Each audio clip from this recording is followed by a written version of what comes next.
Très bien. Aujourd'hui, je vais vous montrer comment créer des gems parfaits avec Notebook LM. Et pour ça, on va utiliser Notebook LM pour rechercher les meilleures méthodologies pour créer nos propres prompts. D'accord? Pourquoi voulons-nous créer nos propres prompts? Parce qu'au final, pour créer un gem, il faut lui définir un rôle et ça se fait via un prompt. Donc, la meilleure façon de rechercher rapidement une grande quantité d'informations pour générer un bon prompt, bon, évidemment, si on sait déjà, on le génère directement et voilà. D'accord? Mais bon, c'est aussi bien d'avoir un outil qui génère les prompts pour nous, hein? Non, je ne dis pas que non. Donc, on va aller ici sur Notebook LM, on cliquera sur Rechercher, Deep Research, et on va coller ce prompt ici, d'accord?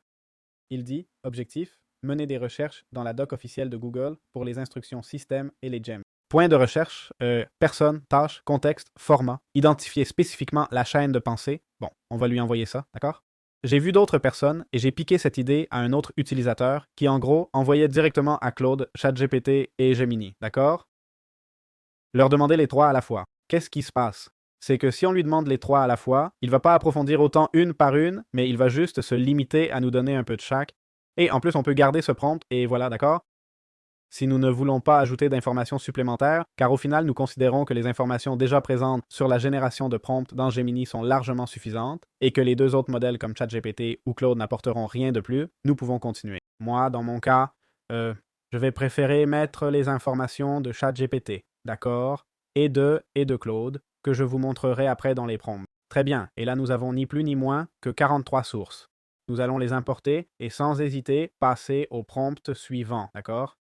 Ici, évidemment, nous pourrions aussi, si nous voulions approfondir la génération de prompts dans Gemini, d'accord?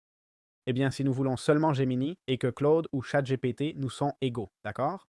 On pourrait approfondir et créer un autre prompt, etc. Mais je pense que c'est bien d'avoir la perspective de l'info disponible sur Internet, sur tous les différents modèles, surtout ces modèles super importants. Le prompt pour ChatGPT va être celui-ci, d'accord? Focus sur la structuration de l'info, littéraire, les stratégies de prompting, bon, et tout ça, d'accord? Tout axé sur ChatGPT, instructions custom et tout ça. On va t'envoyer, ici on voit par exemple que je demande sur l'efficacité des tokens, je vais supprimer ça et voilà, on l'envoie là-bas, d'accord? Et ici, on a des trucs très intéressants, par exemple, quelles sont les meilleures pratiques pour écrire des instructions pour un Gemini Gem. Ici, il nous donne même quelques exemples de prompts. C'est toute de l'info très précieuse et très intéressante qui va nous servir, d'accord? Très bien. Eh bien voilà, on a déjà 33 sources de plus et on passe au dernier prompt, qui est pour Claude. Objectif, mener une recherche exhaustive sur la documentation d'Anthropic pour les prompts système et autres. Important, si vous aimez les cadeaux, je viens de vous offrir 3 prompts et une méthode pour générer des gems parfaitement. Dans la description, vous avez un audio privé de 8 minutes, rien que pour vous, plus un petit cadeau surprise dont vous pourrez tirer beaucoup de profit. Et je vais aussi vous montrer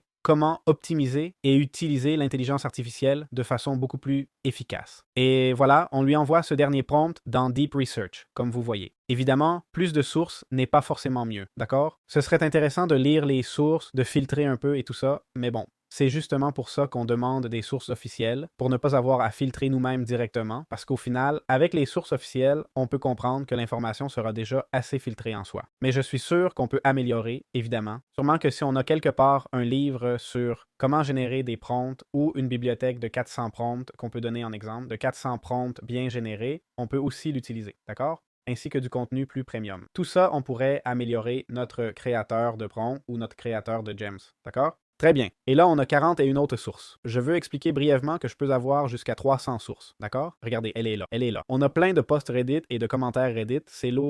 C'est franchement ça qui est intéressant. Hein? Parce qu'au final, les pages expliquent à toutes plus ou moins la même chose et c'est vraiment dans les posts Reddit qu'on trouve la qualité et l'info spécifique. Et je vous le recommande. Si jamais vous avez une erreur très précise, allez sur Reddit. Donc là, maintenant, on a toutes les sources. D'accord? On va laisser finir de charger quelques-unes. Celles qui apparaissent ici en rouge, on supprime simplement toutes les sources avec erreur et voilà. Voyons si je peux recharger. Elle continue de charger. Bon, je crois que celles de Medium vont me donner des erreurs toutes. Donc maintenant, ce qu'on va faire, c'est donner du contexte à Notebook sur ce qu'on va essayer de générer, d'accord? Alors bon, je vais lui demander un prompt qu'avec Gemini, j'avais pas pu avoir. Donc je lui dis, j'utilise Gemini Gems et j'aimerais créer un Gemini Gem qui me donne une application à travers des canvas sur le terme que je lui dis. Par exemple, si je dis système solaire, je veux qu'il me crée une représentation 3D du système solaire. Je vais mettre avec explication ou par exemple croissance des plantes, pareil, d'accord? Bon, un peu compliqué comme ça, mais l'intelligence artificielle le capte.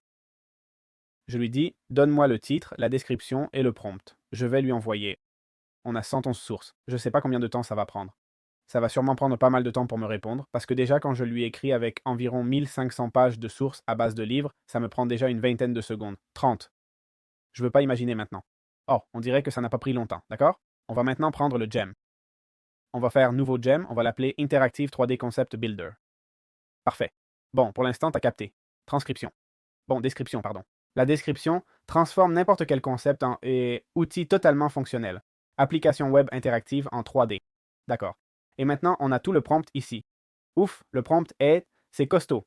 Personne, tâche, contexte, format et normes. Sois concis. Évidemment, la structure va être bien, d'accord? Parce qu'au final, on vient de la former avec je sais pas combien d'exemples et tout. Il dit, t'es un maître créatif et technologue expert en WebGL, développeur 3GS. Tu te spécialises dans la construction, d'environnements 3D, web, applications, par exemple comme le système solaire ou la croissance d'une plante. D'accord. Tâche. Quand l'utilisateur fournit un terme ou concept, ton objectif est de générer une interaction 3D et une application. Avec quoi on teste ça? D'accord. On a dit système solaire et plante. Je vais lui dire la génération des rivières. C'est vrai, il faut mettre en plus l'outil Canvas, d'accord?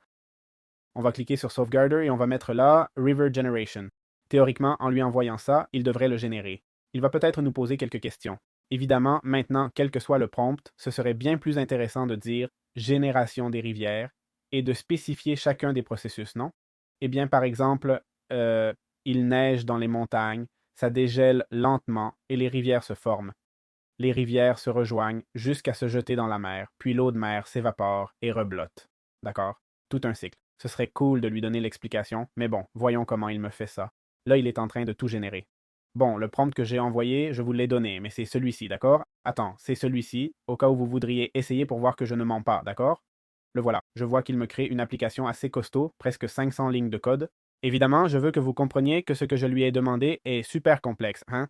Et en fait, ça aurait beaucoup plus de sens. Waouh, eh bien presque, hein? Je veux dire, il manque les montagnes et la mer et tout ça, mais on voit, waouh, bon, ça débouche là, non? Bon, évidemment, c'est pas une merveille. Regarde, The Headwaters. Ça dit, les rivières commencent dans les montagnes et dans les Turones. Les glaciers fondent et tout ça. Bon, au niveau de la représentation visuelle, clairement, il a fait ce qu'il a pu. D'accord? Là, il faudrait continuer à itérer et tout ça, et profiter du fait qu'on joue avec l'Interactive 3D Concept Builder, mais il s'en est plutôt bien sorti avec le peu d'infos qu'on lui a donné, hein. Je veux dire, je lui ai demandé de me faire la création d'une rivière, je lui ai pas dit de faire l'environnement ni bio, rien d'autre. Je lui ai dit de me créer la métamorphose avec toutes les représentations visuelles et processus d'un papillon. Et voyons voir ce qu'il m'a généré. State. Bon, stage 1, l'œuf. Bon, là il nous met l'œuf. Voyons voir, c'est bien. Faut un peu l'imaginer, non? Étape 2, la larve, puis la pulpe, puis la pulpe et ensuite l'adulte. Bon, je lui ai dit d'améliorer visuellement, je lui ai écrit un seul message, améliore l'esthétique et l'ordre. Et ça m'a pas mal amélioré, hein, vraiment. On a l'œuf, on a maintenant. Voyons si ça me laisse sélectionner la deuxième étape. Bon, on peut tourner l'œuf, tu tournes pas mal. Clique sur les objets, glisse vers. Ah, la larve, d'accord? Et la pulpe et le papillon, d'accord? Ou l'imago. Bon, ça c'est autre chose, hein? Et tout ça avec un seul prompt, hein? Donc voilà, c'est le potentiel. Maintenant, on pourrait créer n'importe quelle représentation. Évidemment, ça a des limites très évidentes, non? Mais si on se concentre, on voit d'autres types de prompts et tout. On voit déjà un peu le potentiel de ce qu'on peut arriver à générer. Donc voilà, j'espère que ça vous a plu et abonnez-vous